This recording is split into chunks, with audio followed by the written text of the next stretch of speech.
Assalamualaikum warahmatullahi wabarakatuh. Perkenalkan, nama saya Muhammad Rizal dari jurusan Bahasa dan Sastra, Prodi Pendidikan Bahasa Mandarin dengan NIM 1505007501024.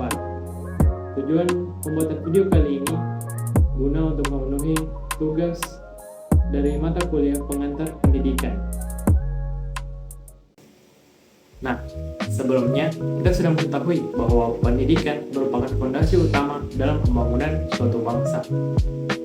Melalui pendidikan, individu dapat mengembangkan potensi diri, meningkatkan kesadaran, dan mempersiapkan diri untuk menghadapi tantangan di masa depan. Pendidikan juga sangat membantu seorang individu untuk meningkatkan kesejahteraan hidup, seperti memperoleh peluang kerja yang besar sehingga kita dapat meningkatkan taraf hidup kita.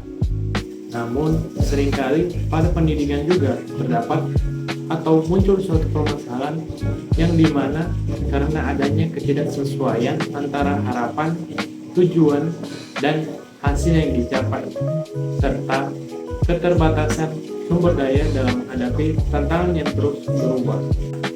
Untuk di video ini, saya akan membahas suatu materi yang telah dipaparkan oleh kelompok 9 dari mata kuliah pengantar pendidikan, yaitu permasalahan pendidikan. Untuk pembahasan yang pertama, yaitu apa saja sih permasalahan pokok pendidikan yang dihadapi oleh sistem pendidikan, terutama untuk saat ini. Yang pertama, yaitu pemerataan akses atau kesempatan belajar belum tercapai, atau bisa kita sebut juga keterbatasan akses pendidikan. Nah, seperti yang kita ketahui bersama bahwa pemerataan pendidikan khususnya di Indonesia masih menjadi suatu permasalahan besar yang sampai saat ini belum juga teratasi sepenuhnya. Salah satu faktor atau beberapa faktor yang menyebabkan hal ini bisa terjadi yaitu karena faktor geografis dan infrastruktur. Karena banyak wilayah di Indonesia, terutama di daerah 3T, yaitu terdepan, terluar, tertinggal, yang merupakan kepulauan pegunungan atau hutan, sehingga kadang beberapa daerah atau tempat jarak tempuh sekolah yang sangat jauh terkadang harus ditempuh dengan berjalan kaki berjam-jam,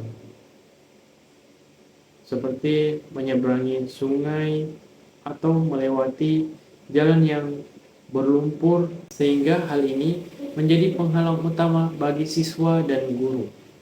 Kemudian untuk faktor yang kedua, yaitu faktor sosial dan ekonomi. Nah, meskipun program sekolah gratis ada, namun keluarga miskin tetap dibebani oleh biaya yang tidak langsung seperti misalnya seragam, alat tulis, atau kebutuhan transportasi dan snack-snack, jajan atau makanan. Pengeluaran rumah tangga untuk pendidikan seringkali juga menjadi beban berat yang akhirnya mendorong anak untuk putus sekolah dan bekerja membantu orang tua. Kemudian faktor yang ketiga, yaitu kebijakan dan tata kelola. Yang pertama, alokasi anggaran yang tidak merata. Kemudian yang kedua, yaitu ketidaksesuaian kebijakan dengan kondisi lokal. Kita masuk ke permasalahan yang kedua, yaitu mutu pendidikan serta relevansi pendidikan dengan kebutuhan masyarakat dan dunia kerja itu kurang. Nah, masalah-masalah pendidikan atau masalah-masalah relevansi pendidikan biasanya muncul karena adanya faktor-faktor yang mempengaruhi proses pendidikan. Misalnya, masalah-masalah ini biasanya dipengaruhi oleh perkembangan iptek dan seni, kemudian laju pertumbuhan penduduk, kemudian aspirasi masyarakat, dan keterbelakangan budaya dan sarana kehidupan. Rendahnya mutu dan relevansi pendidikan dipengaruhi juga beberapa faktor, seperti yang mempengaruhi adalah mutu proses pembelajaran yang belum mampu menciptakan proses pembelajaran yang berkualitas. Kemudian, selain kurikulum sekolah yang terstruktur dan syarat dengan beban menjadikan proses belajar yang masih berpatok kepada buku dan bersifat kaku serta kurang menarik, sehingga pembelajaran menjadi kurang optimal. Kemudian yang ketiga yaitu efisiensi dan efektivitas pengelolaan pendidikan masih lemah. Efisiensi di sini berarti penggunaan sumber daya, dana, waktu, tenaga guru, sarana harus minimal untuk menghasilkan keluaran tertentu atau dengan sumber daya tertentu dapat menghasilkan keluaran yang maksimal sehingga menjadi efisiensi. Contoh efisiensi yang lemah seperti misalnya anggaran besar dialokasikan untuk pembangunan gedung, namun pengerjaan proyeknya molor sehingga kualitas bangunannya buruk dan dana terserap tetapi hasil fisik tidak optimal. Kemudian untuk contoh lain seperti penempatan guru yang tidak merata. Banyak guru berkualitas menumpuk di kota, sementara di daerah terpencil mengalami kekurangan guru atau guru yang biasanya mengajar latar belakang pendidikannya tidak sesuai, sehingga hal ini bisa disebut juga sebagai tidak efektif. Kemudian pembahasan yang kedua yaitu penanggulangan permasalahan pokok pendidikan.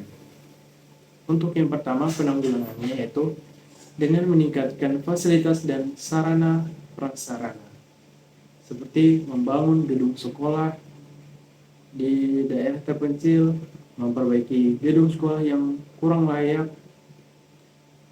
menyediakan fasilitas pendukung seperti laboratorium, perpustakaan, dan ruang multimedia. Nah, pemerintah juga perlu memperluas jaringan listrik dan internet di daerah 3T, yaitu terdepan, terluar, tertinggal, agar proses belajar mengajar dapat berlangsung dengan efektif, baik secara luar jaringan maupun dalam jaringan. Kemudian untuk penanggulangan yang kedua yaitu program bantuan atau beasiswa pendidikan. Pemerintah perlu melaksanakan berbagai program bantuan seperti program yang sudah ada misalnya Indonesia Pintar atau PIP, kemudian Kartu Indonesia Pintar KIP, serta beasiswa bidik misi atau KIP kuliah bagi siswa dan mahasiswa dari keluarga yang kurang mampu. Nah, tujuan dari program ini untuk mencegah angka putus sekolah serta memastikan bahwa seluruh anak Indonesia memperoleh kesempatan yang sama untuk menempuh pendidikan jenjang yang lebih tinggi lagi. Nah, itu saja materi yang dapat saya bahas pada video kali ini. Saya ucapkan terima kasih.